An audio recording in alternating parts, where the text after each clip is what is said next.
ಆಕಸ್ಮಿಕ ಬೆಂಕಿಗೆ ಸುಟ್ಟು ಭಸ್ಮವಾದ ರೈತನ ಮನೆ ದವಸ ಧಾನ್ಯಗಳ ಜೊತೆ 7 ಲಕ್ಷ ರೂಪಾಯಿ ಹಣ.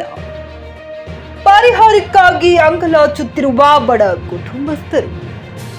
ಕಲಬುರಗಿ ಜಿಲ್ಲೆಯ ಅಫಜಲಪುರ ತಾಲೂಕಿನ ಮಲ್ಲಬಾದ ಗ್ರಾಮದ ಪಕ್ಕದಲ್ಲಿರುವ ತಮ್ಮ ತೋಟದ ಮನೆಗೆ ಆಕಸ್ಮಿಕ ಬೆಂಕಿ ಬಿದ್ದು ಮನೆಯಲ್ಲಿರುವ 7.5 ಲಕ್ಷ ಹಣ ಹಾಗೂ ತಾನು ಶ್ರಮ ಪಟ್ಟು ಬೆಳೆದ 60 ಚೀಲ ತೊಗರಿ ಸೇರಿದಂತೆ ಮನೆಯಲ್ಲಿರುವ ಆಭರಣಗಳು ಹಾಗೂ ಬಟ್ಟೆ ಬರೆಗಳು ಸುಟ್ಟು ಕರಕಲಾಗಿವೆ. ಮಲ್ಲಬಾದ ಗ್ರಾಮದ ರೈತ ಕರೆಪ್ಪ ಶಿವಪ್ಪ ಚಾಂದಕಾವಟೆ ಅವರು ತಮ್ಮ ಜಮೀನಿನಲ್ಲಿ ಮನೆ ಮಾಡಿಕೊಂಡು ಜೀವನ ಮಾಡುತ್ತಿದ್ದು, ಮಧ್ಯಾಹ್ನ ಮನೆಯಲ್ಲಿ ಎಲ್ಲರೂ ಕೆಲಸಕ್ಕೆ ತೆರಳಿದ ಸಂದರ್ಭದಲ್ಲಿ ಆಕಸ್ಮಿಕ ಬೆಂಕಿ ತಗುಲಿ ಮನೆ ಸುಟ್ಟು ಕರಕಲಾಗಿದೆ. ತೋಟದ ಸುತ್ತಮುತ್ತಲಿರುವ ರೈತರು ಬೆಂಕಿ ನಂದಿಸುವ ಕಾರ್ಯದಲ್ಲಿ ಹರಸಾಹಸ ಪಟ್ಟರು. ಸ್ಥಳಕ್ಕೆ ಧಾವಿಸಿದ ಅಗ್ನಿಶಾಮಕ ದಳ ಬೆಂಕಿ ನಂದಿಸಲು ಕೆಲವು ಗಂಟೆಗಳೇ ಕಳೆದವು. ಸುತ್ತಮುತ್ತಲಿನ ರೈತರು ಮನೆ ಸುಟ್ಟು ಹೋದ ರೈತರ ಕುಟುಂಬಕ್ಕೆ ಸಾಂತ್ವನ ಹೇಳುವಲ್ಲಿ ನಿರತರಾದರೆ ಅಗ್ನಿಶಾಮಕ ದಳ ಬೆಂಕಿ ನಂದಿಸುವಲ್ಲಿ ನಿರತರಾದರು.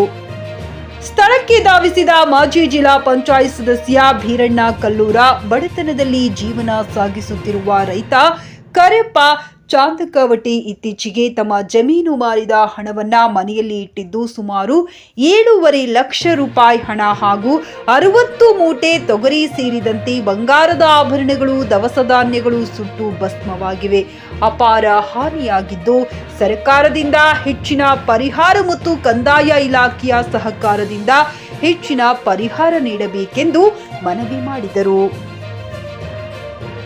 ಇದೇ ಸಂದರ್ಭದಲ್ಲಿ ಗ್ರಾಮದ ಮುಖಂಡರಾದ ಲಕ್ಕಪ್ಪ ಕಲ್ಲೂರ, ಶಿವಾನಂದ ಬಡದಾಳ, ಲಚ್ಚಪ್ಪ ನೀರೋನಿ, ಶರಣಪ್ಪ ಜಮಾದಾರ, ಚಿದಾನಂದ ಬಡದಾಳ, ಬಸಯ್ಯ ಸ್ವಾಮಿ, ರಾಜು ಜಮಾದಾರ, ರವಿ ಅಖಂಡೆ, ಇಟ್ಟಪ್ಪ ಅವರಾದ, ಸಿದ್ದಪ್ಪ ಕಲ್ಲೂರ ಸೇರಿದಂತೆ ಮತ್ತಿತರರು ಉಪಸ್ಥಿತರಿದ್ದರು. Saifan Mulla, GK news Kannada, Afzalpur. ಅವಘಡ ಆಗಿ ಸಾಕಷ್ಟು ತೊಗರಿ ಮತ್ತು ಹಣ ಯಾಕಂದ್ರೆ ವರ್ಷಾನುಗಟ್ಟಲೆ ಬೆಳೆದು ಇವತ್ತಿನ ರೈತ ಈ ಬೆಂಕಿಯಲ್ಲಿ ಆಹುತಿ ಆಗಿರ್ತಕ್ಕಂಥದ್ದು ಭಾಳ ದುರದೃಷ್ಟಕರ, ಭಾಳ ನೋವಿನ ಸಂಗತಿ ಆಗಿದೆ. ಯಾಕಂದರೆ ಇವತ್ತಿನ ದಿನ ತಾವೆಲ್ಲರೂ ಕೂಡ ಈಗಾಗಲೇ ಒಳಗಡೆ ಮತ್ತು ಹೊರಗಡೆ ನೋಡಿದ್ರಿ. ಎಲ್ಲವೂ ಕೂಡ ಮೊನ್ನೆ ತಾನೇ ಹೊಲ ಮಾರಿ ಅವರು ಹಣವನ್ನು ಒಂದು ಕಟ್ಟಿಗೆ ಪೆಟ್ಟಿಯಲ್ಲಿ ಇಟ್ಟಿದ್ರು. ಅವರು ತಂದು 7 ಲಕ್ಷ ರೂಪಾಯಿ ಹಣವನ್ನು ಇಟ್ಟಿದ್ರು. 7 ಲಕ್ಷ ಹಣವನ್ನು ಸುಟ್ಟಿದೆ ಹಾಗೂ ಅವರೆಲ್ಲ ವಸ್ತ್ರ ಸುಟ್ಟಿದೆ. ಅದ್ರ ಜೊತೆಗೆ 40 ಚೀಲ ತೊಗರಿ ಕೂಡ ಸುಟ್ಟಿದೆ. ಪಾಪ ರೈತರಿಗೆ ಭಾಳಷ್ಟು ಅನ್ಯಾಯ ಆಗಿದೆ.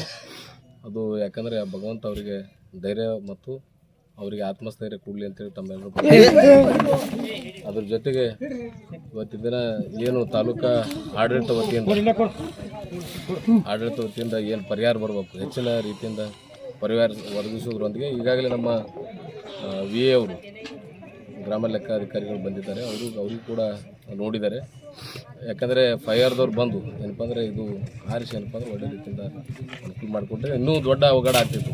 ಇದರಲ್ಲಿ ಭಾಳಷ್ಟು ತೊಗರಿ ಇದೆ, ಇನ್ನೂ 50 ಚೀಲ ತೊಗರಿ ಇದೆ. ಅದು ಭಾಳಷ್ಟು ಜನ ಸೇರಿಕೊಂಡು ಏನಪ್ಪ ಅಂದರೆ ಅದನ್ನು ಉಳಿಸಿದ್ದಾರೆ.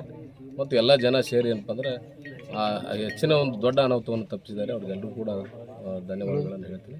ಮತ್ತು ನಮ್ಮ ವಿ ಎ ಅವರು ಕೂಡ ಬಂದು ಈಗಾಗಲೇ ತನಿಖೆ ಮಾಡಿದ್ದಾರೆ. ಅವ್ರಿಗೆ ಯಾಕಂದರೆ ಹೆಚ್ಚಿನ ಒಂದು ತಾಲೂಕು ಆಡಳಿತದಿಂದ ಅವ್ರಿಗೆ ಪರಿಹರಿಸುವಂತೆ ಮಾಡಬೇಕಂತ ನಾನು ತಹಸೀಲ್ದಾರರಲ್ಲಿ ಮತ್ತು ವಿ ಎ ಅವರಲ್ಲಿ ವಿನಂತಿಯನ್ನು ಮಾಡ್ತೀನಿ.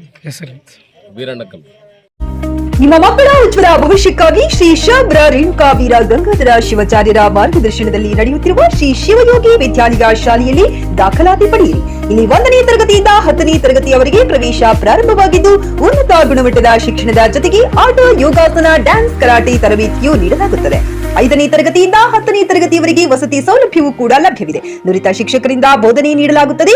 ಎಸ್ಎಸ್ಎಲ್ಸಿಯಲ್ಲಿ ಈ ಶಾಲೆಯ ಫಲಿತಾಂಶವು 100%ವಾಗಿದೆ. ಹಾಗಿದ್ರೆ ತಡೆಯಾಕೆ, ಹಿಂದೆ ಭೇಟಿ ನೀಡಿ ಶ್ರೀ ಶಿವಯೋಗಿ ವಿದ್ಯಾಲಯ, ಹುಮ್ನಾಬಾದ್. ಹೆಚ್ಚಿನ ಮಾಹಿತಿಗಾಗಿ ಸಂಪರ್ಕಿಸಿ 8747071091 ಅಥವಾ 9164643288.